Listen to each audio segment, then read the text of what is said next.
You might want to reconsider enrolling Caleb in next semester's science fair. The judges don't take kindly to cheaters. Mrs. Delaney's voice carried just enough to be overheard by the row of parents seated behind me. It wasn't shouted, but it wasn't whispered either, like she wanted her words to spread through the room without having to repeat them. The PTA meeting at Greenwood Middle School had been its usual mix of awkward small talk and budget debates, but her remark hit the air like the sound of glass breaking.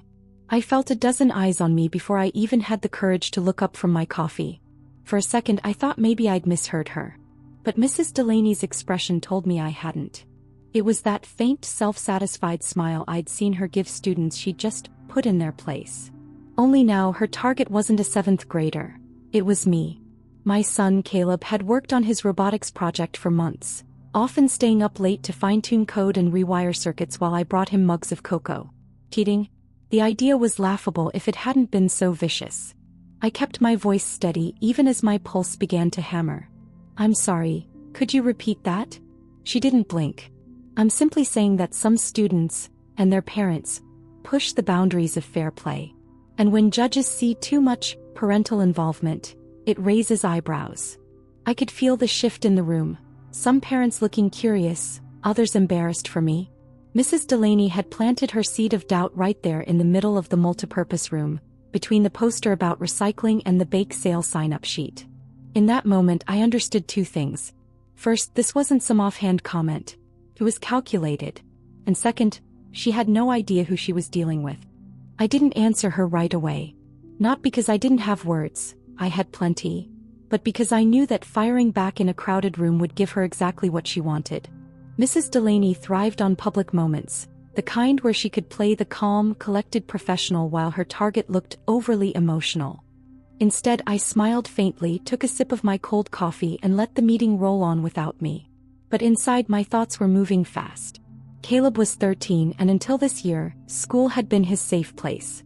He wasn't the loudest or the most athletic kid, but he had a way of lighting up when something fascinated him, especially anything mechanical. His bedroom shelves were lined with little machines he'd built over the years. Solar-powered cars, tiny wind turbines, a drone that he'd fixed after a neighbor tossed it in the trash. This year's science fair was supposed to be different. Bigger. He'd decided to design a robotic arm controlled by muscle sensors. Not just for show, but with the hope it could be adapted to help people with limited mobility. It wasn't just a project, it was personal. My younger brother Evan had lost partial use of his right hand in a motorcycle accident 2 years ago.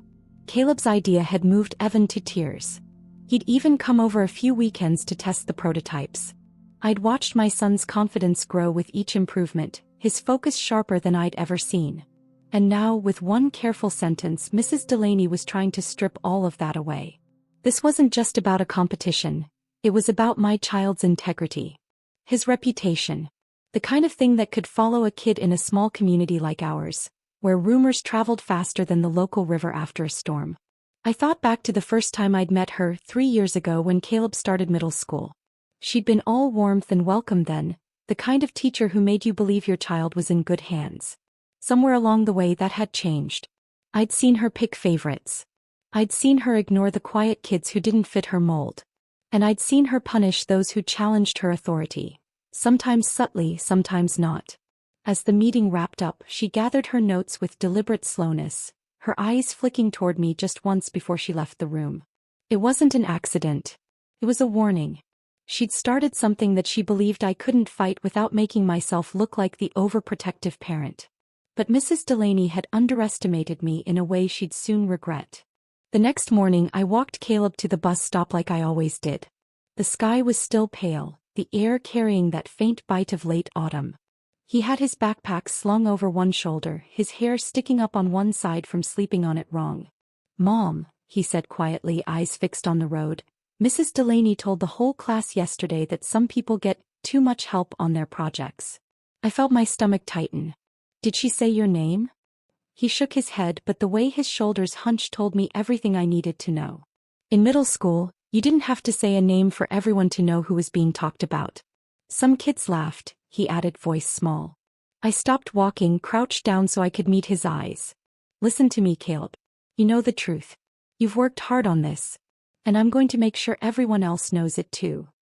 He gave me a hesitant nod, but I could see the doubt creeping in. The fear that no matter what we did, the rumor had already taken root.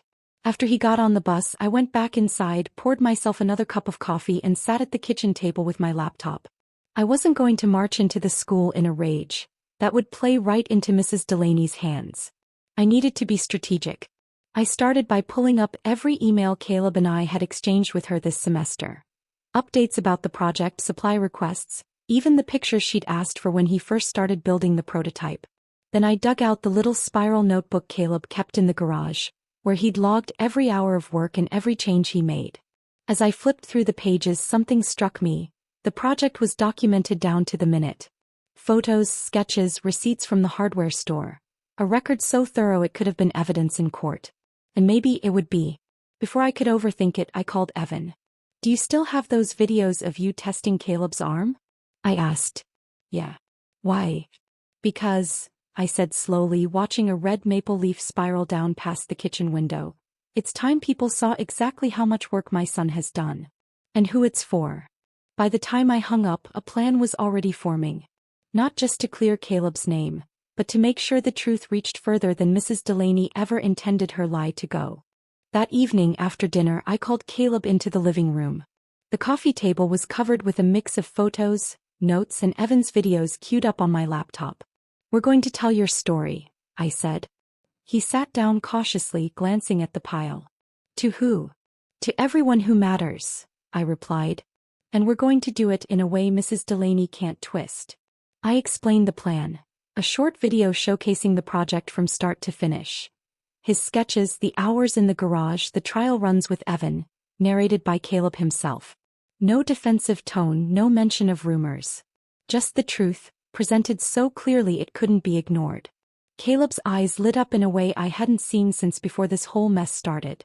"You mean, like a documentary?" "Exactly," I said, smiling. "A documentary about a kid with a big idea and the determination to make it real." For the next 2 hours we worked side by side. Caleb recorded voiceovers between bites of leftover apple pie, his voice steady but warm as he explained how muscle sensors worked and why his design mattered.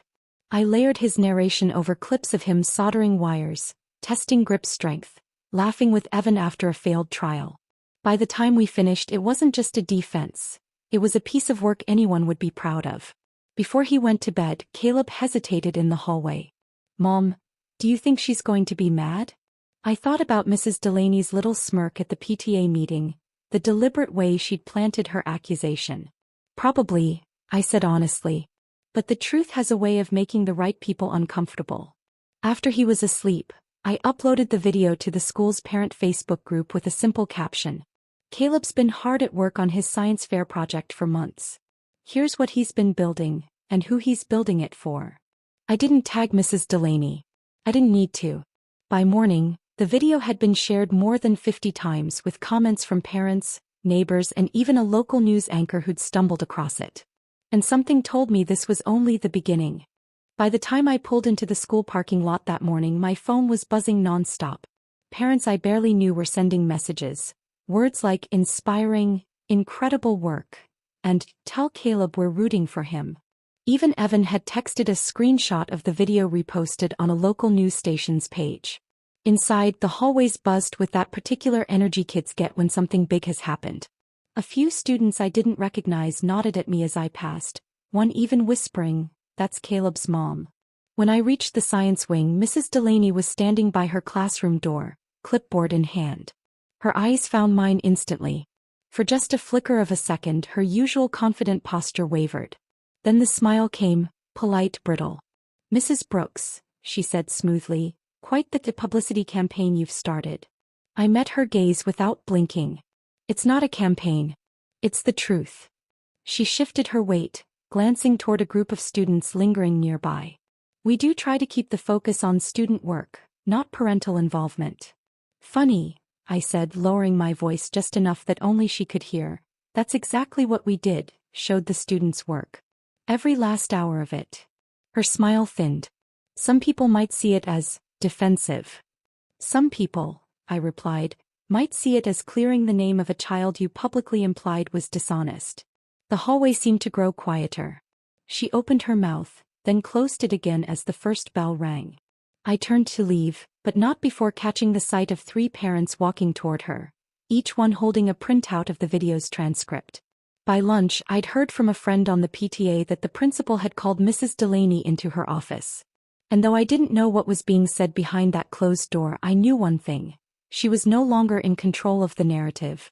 Caleb came home that afternoon lighter somehow, like the weight of those whispers had finally lifted. He tossed his backpack onto the couch. "Mom," he said with a grin, "3 kids asked if they could help me test the arm this weekend." I smiled back. "Looks like people are starting to see you for who you really are." And deep down I knew we were only halfway to the finish line. The truth was out there now, but making sure it stuck? That was going to take the next move. That evening, after Caleb went upstairs to work on his code, I got a call from Principal Waverly. Her tone was carefully neutral, the way administrators talk when they're weighing every word. "Mrs. Brooks, I've reviewed the video you posted, and I'd like to discuss some concerns that have come to my attention." "Concerns?" I asked, keeping my voice even. "It seems there's been a misunderstanding between you and Mrs. Delaney. She feels your post was intended to discredit her." I let a beat of silence hang in the air. Did she mention that she implied my son was a cheater in front of half the PTA? There was a pause. "I understand you feel strongly about this, but situations like these are best handled privately." With respect, Principal Waverly, Mrs. Delaney didn't handle it privately. She made a public statement about my son's integrity. I responded in kind with facts. Another pause. "Regardless, I'd like to invite you in tomorrow morning so we can discuss this with Mrs. Delaney present." I agreed, though my decision wasn't made lightly. This was the moment where most parents would back down, accept the half-hearted apology and try to move on. But I wasn't most parents. After hanging up, I called Evan. "You still have those local news contacts?" "Sure." "Why?" "Because if they're going to call this a misunderstanding, I want them to do it knowing the whole community is watching." That night, I gathered everything. Caleb's work logs, the receipts, the video files, even text messages from other parents who'd overheard Mrs. Delaney's comment. I printed them, organized them into a binder, and slid it into my bag. When I zipped it shut, I didn't feel nervous. I felt ready. Tomorrow wasn't going to be a meeting. It was going to be the turning point. The next morning, the front office smelled faintly of disinfectant and burnt coffee. I arrived 10 minutes early, binder tucked under my arm, and took a seat in one of the vinyl chairs by the secretary's desk. Mrs. Delaney was already there, perched stiffly on the edge of her seat like she was waiting for a performance review. She didn't look at me, but her jaw was set tight. Principal Waverly ushered us into her office, closing the door behind her. "Let's start by remembering that we're all here for the benefit of the students," she began, folding her hands on the desk. Mrs. Delaney spoke first. "I never accused Caleb directly. I simply noted that sometimes, parents can overstep in these projects." Mrs. Brooks chose to interpret that as a personal attack. I opened my binder slowly, letting the plastic rings snap. "Interpretation isn't necessary when your exact words were, 'The judges don't take kindly to cheaters.'" In front of at least 12 parents. Her cheeks flushed, but she didn't look away. "Mrs. Brooks," the principal said, "I understand you feel wronged, but posting that video was the only way to counter a public statement with public truth," I finished. "Every second of Caleb's work is documented. Every hour logged. And the community responded because they could see the honesty for themselves." I slid a stack of printed comments across the desk. Parents praising Caleb's dedication, strangers offering encouragement, even Evan's note explaining how the project had helped him regain partial function in his hand. The principal scanned a few before setting them down. "The video has brought a lot of attention," she said carefully. "Some of it positive, some less so." I leaned forward. "If by less so, you mean that people are questioning why a teacher would make that kind of remark about a student, then maybe that's a question worth asking." Mrs. Delaney shifted in her seat. "This has gone far enough." I met her gaze. "I agree. Which is why I expect a public statement clearing Caleb's name, the same way you tried to tarnish it. No hints, no vague language. Just the truth." The room went quiet. The principal's pen tapped softly against her notepad. Finally she nodded. "I'll draft something by the end of the day." I closed the binder, stood, and offered a polite smile. "Good. Because the story isn't just ours anymore. People are watching. And from the look on Mrs. Delaney's face, she knew exactly what I meant. By the time Caleb got off the bus that afternoon, the school's Facebook page had posted a formal statement. It read in neat, cautious wording that Caleb Brooks' science project has been conducted with integrity and full compliance with competition guidelines. No mention of Mrs. Delaney by name, of course, but everyone in town knew exactly what it was about. Caleb read it on my phone as we walked up the driveway. "So, does this mean it's over?" he asked. "Not quite," I said, unlocking the door. "It means we've won the first round." Inside, my laptop pinged with a new email. It was from a reporter at the local news station who'd seen the video and wanted to feature Caleb's project in their Young Innovators segment. I smiled to myself. Mrs. Delaney had wanted to plant doubt, and instead she'd handed him a spotlight. That evening we set up the garage for filming. Evan came over, grinning like he'd been waiting for this moment since the whole mess began. Caleb demonstrated how the arm responded to muscle signals, explaining the adjustments he'd made over time. The reporter asked smart questions, the kind that let Caleb's passion shine. When they wrapped up, the cameraman gave him a high five. "Kid, you've got a gift," he said. The segment aired 2 nights later. Within hours, messages poured in, from teachers in other districts, from families with kids who could benefit from the technology, from a university professor who wanted to send Caleb some advanced sensors. And just like that, the narrative shifted entirely. He wasn't the boy Mrs. Delaney had whispered about at a PTA meeting. He was the kid building a robotic arm to help people. I could see her losing her grip on the story, one headline at a time. But I wasn't done. Not until I made sure she couldn't do this to another student. 2 days after the news segment aired, I got another call from Principal Waverly. Her tone was different this time, tighter, cautious. "Mrs. Brooks, I wanted you to hear from me before rumors start. We've received several formal complaints from parents about Mrs. Delaney's conduct. The school board is opening an investigation." I leaned back in my chair, letting her words sink in. "Complaints about Caleb's situation?" "That and other incidents," she admitted. "It seems this isn't the first time her judgment has been called into question. Parents are coming forward with stories, some recent, some going back years." I thanked her for letting me know and hung up. My first instinct was relief, but it was quickly replaced by something else: resolve. That night, I reached out to a few of the parents who had commented under the video, the ones hinting they'd had their own run-ins with Mrs. Delaney. We met at a coffee shop downtown, 6 of us crammed into a corner booth. One father told me how his daughter's art project had mysteriously gone missing after she'd refused to change her theme to something the teacher preferred. Another mom described her son being told in front of the whole class that he'd never keep up in advanced math. Each story was different, but the pattern was the same: quiet intimidation, public humiliation, and a knack for making kids doubt themselves. As I listened, I realized that what had happened to Caleb wasn't an isolated attack. It was part of a much larger problem. By the time we left, we'd agreed on one thing: none of us was going to let Mrs. Delaney's behavior be buried under misunderstandings and miscommunications. The next morning, a thick envelope landed on the desk of the school board's chair. Signed statements from every parent at that table, plus the binder I'd brought to my meeting with the principal. If Mrs. Delaney thought the story would fade, she was about to learn what it felt like when the community decided otherwise. The school board meeting was held on a Thursday evening in the high school auditorium. Rows of folding chairs faced a long table where 5 board members sat, their expressions already weary from a full agenda. I arrived early, binder in hand, and took a seat in the 3rd row. One by one, other parents filed in, the same faces from our coffee shop meeting, plus a few I didn't recognize but who nodded at me knowingly. Mrs. Delaney was there too, seated at the far side of the room with her union representative. She looked smaller than usual, her shoulders tight, her eyes scanning the crowd without lingering on anyone for too long.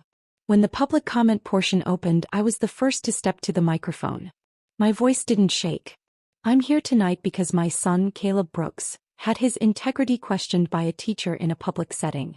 Not in the privacy of a conference, not in a written note, but in front of other parents in a way designed to make people doubt his honesty. I responded by sharing the truth about his work, and the community saw it for what it was. Since then, other parents have come forward with similar experiences. I placed the binder on the table in front of the board members. Inside are their statements. This is not an isolated incident. This is a pattern of behavior that undermines the trust between students, parents, and the school. Behind me, I could hear the faint shuffle of people leaning forward, listening. One by one, the other parents spoke, recounting their own stories, their voices steady but edged with years of frustration. By the time the last parent sat down, the room felt different. The board members weren't just hearing complaints. They were staring at a stack of documented evidence. Mrs. Delaney's representative asked for the matter to be discussed privately in executive session. The board agreed, clearing the room. As we stepped into the cool night air, one of the fathers clapped me on the shoulder. "No matter what happens in there," he said, "you've made sure she can't keep doing this in the shadows." And I knew he was right. Whatever the decision, the light was on her now, and there was no going back. The board took a week to issue their decision. 7 days of waiting, during which the community seemed to hum with quiet anticipation. Parents whispered in grocery store aisles, teachers exchanged guarded glances in the parking lot, and even Caleb noticed the change. On the 8th day, an official email arrived in my inbox. The language was formal, almost sterile. Following review of multiple reports and documentation, Mrs. Delaney will be placed on administrative leave pending further investigation into her conduct. It wasn't a final verdict, but it was enough to send a ripple through the town. That afternoon, Caleb bounded through the door after school. "She wasn't there today," he said, his voice a mix of surprise and relief. "We had a substitute. Everyone was asking if I knew why." I just smiled. Sometimes the truth takes a little time to work its way through the system. That evening, my phone buzzed with a text from one of the other parents. "Channel 7 is covering the story tonight. They're interviewing families."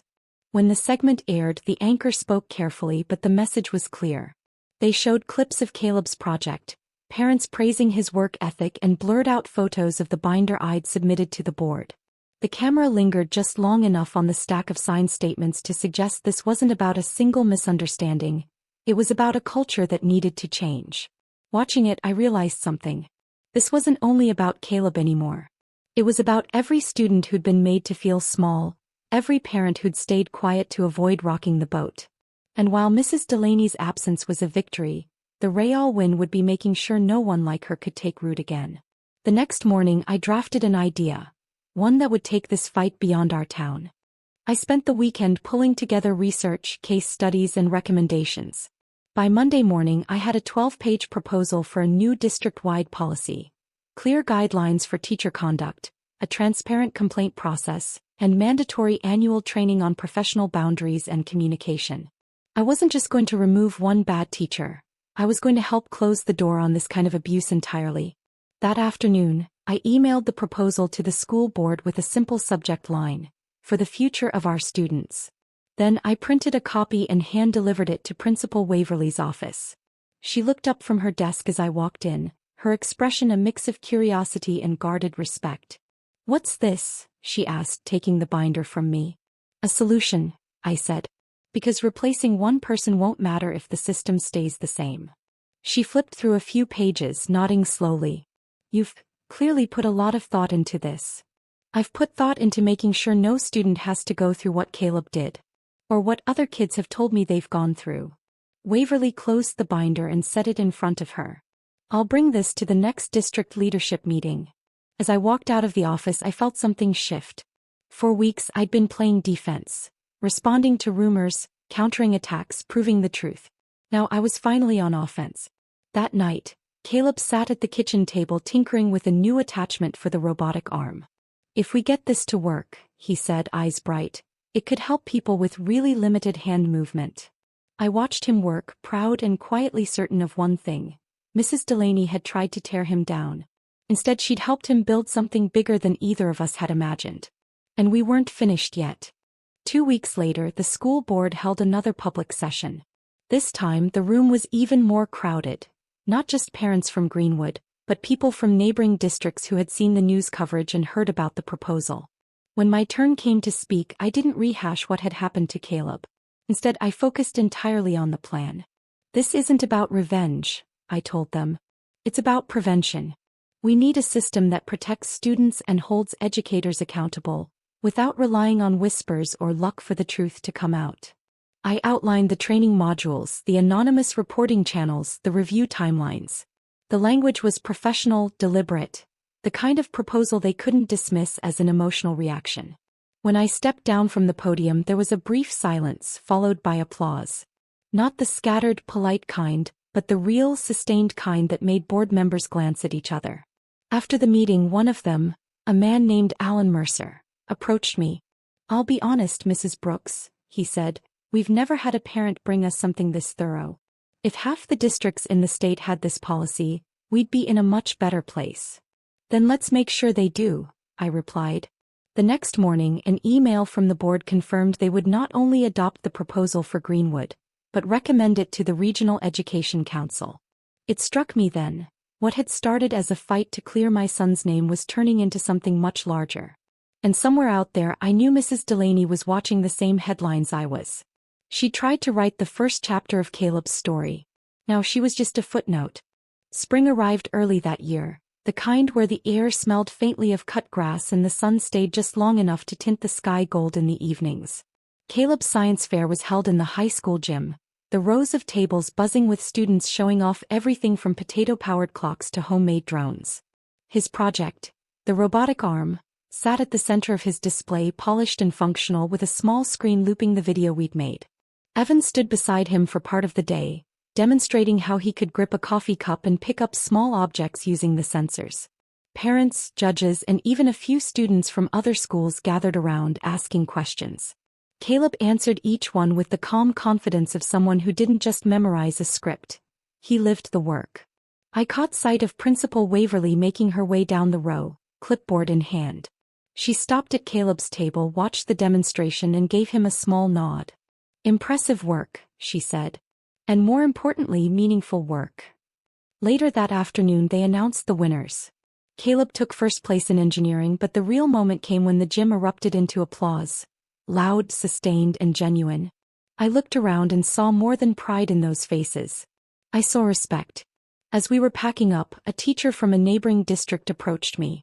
"I read about what you did for your son," she said quietly. "It's making a difference beyond here. We've already started drafting a similar policy." Driving home, Caleb sat in the passenger seat with his ribbon in his lap, staring out the window. "Mom," he said after a while, "I'm glad it happened." I glanced at him. "Glad what happened?" "Everything. The rumor, the meeting, all of it. Because now people know what I can really do." And I realized he was right. Mrs. Delaney's attempt to break him had ended up building something unshakable. Not just his reputation but his belief in himself. Still, there was one last piece of unfinished business. That last piece arrived in the form of a plain white envelope in our mailbox a week later. No return address, just my name typed neatly across the front. Inside was a single sheet of paper, a formal letter from the school district. It stated that, following the board's investigation, Mrs. Delaney's employment had been terminated effective immediately. The language was dry, but one sentence stood out. "The district has determined that her conduct was inconsistent with the standards expected of educators and detrimental to the well-being of students." I read it twice before setting it on the kitchen counter. Caleb was in the garage tinkering with a new attachment for the arm, so I walked out to him. "You might want to take a break," I said, handing him the letter. He read it slowly, then looked up at me. "So, she's gone." "She's gone," I confirmed. He didn't smile or gloat. He just nodded, then carefully set the letter aside and went back to adjusting a sensor wire. "Okay," he said simply, "then I can focus on the project for the Veterans Rehab Center." That night, after he'd gone to bed, I stood at the kitchen sink, staring out at the dark yard. I'd thought I'd feel a surge of triumph when this day came. Instead, I felt something quieter, the calm that comes from knowing a storm has passed and left the ground stronger than before. The fight had started because someone tried to tarnish my son's name.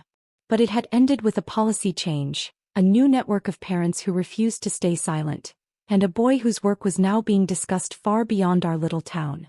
And Mrs. Delaney? She was just a reminder of why we'd built something better. 3 months later, Caleb and I were back in that same high school gym. Only this time it wasn't for a competition. The district had invited him to demonstrate the robotic arm at a regional education conference. Teachers, administrators, and even state officials wandered between booths, shaking hands and collecting pamphlets. Caleb's table was mopped within minutes. He explained muscle sensor technology to a superintendent from Portland, then showed a principal from Spokane how the arm could adapt to different grip strengths. Evan, ever the willing test subject, charmed everyone with his dry humor as he tried increasingly ridiculous objects. A coffee mug, a baseball, even a cupcake. Standing off to the side, I overheard snippets of conversation. That policy change was long overdue. Our district needs to implement this next year. This kid's going places. When the keynote speaker took the stage, she surprised us by telling Caleb's story. Not the rumor, not the conflict, but the journey from a garage workshop to creating something with real-world impact. She ended with a simple line: when you nurture curiosity and protect integrity, you don't just get good students, you get innovators. Afterward, the state superintendent approached me. Mrs. Brooks, I'd like to see this policy proposal circulated to every district in Washington. Would you be willing to consult on it? I agreed without hesitation. Driving home that evening, Caleb sat beside me, fiddling with the ribbon from his earlier science fair win. You know, he said, if Mrs. Delaney hadn't said what she did, none of this would have happened. I glanced at him. You're right. And that's the thing about people who try to tear others down. They sometimes end up building the very thing they wanted to destroy. He smiled, and for the first time since that PTA meeting months ago, the whole story felt complete. Almost. The final piece fell into place on a quiet Saturday morning. I was sorting mail at the kitchen counter when a small, padded envelope slid out of the stack. The sender's name made me pause. Barbara Kent, the school board's administrative secretary. Inside was a neatly folded note and a small metal plaque. The note read, "Thought you might like to have this." It was removed during the clean-out of Mrs. Delaney's classroom. She kept it on her desk. Figured it might mean more in your hands. The plaque was no bigger than my palm. It read, "Integrity is doing the right thing even when no one is watching." I turned it over in my hands, wondering how many times she'd glanced at it without absorbing a word. Then I set it on the windowsill above the sink, right next to Caleb's first place ribbon. Later that day we drove out to Evan's place so Caleb could fit him with the latest upgrade to the arm. Smoother grip transitions, faster response time. Watching Evan pick up a screwdriver and twirl it with ease was better than any trophy. Feels like part of me is back, Evan said, his voice gruff but steady. On the way home we stopped by the little bridge over the Cedar River. The water rushed below, spring runoff turning it fast and loud. Caleb leaned on the railing looking out. Think she ever figured out she was wrong? He asked. Maybe, I said. But that's not the point anymore. Because standing there watching the current move around the rocks, I realized what our real victory was. We hadn't just defended Caleb's name, we'd built something stronger in its place. Mrs. Delaney's chapter was closed. Ours was still being written.